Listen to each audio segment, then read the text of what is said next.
প্রধানমন্ত্রী জনাব তারেক রহমান ও তার সরকারকে বলবো, আপনারা উদ্যোগ নিন।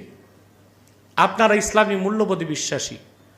ইসলামের মৌলিক বিশ্বাস যারা অস্বীকার করে সেই কাদিয়ানীদেরকে অমুসলিম ঘোষণার দাবি আদায় করা বিএনপির জন্য নৈতিক দায়িত্ব, সাংগঠনিক দায়িত্ব।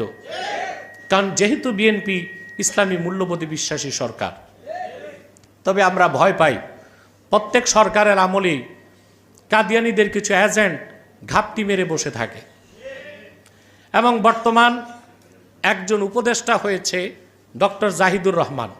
আমি যতটুকু জানি সে কাদিয়ানীদের দোসর।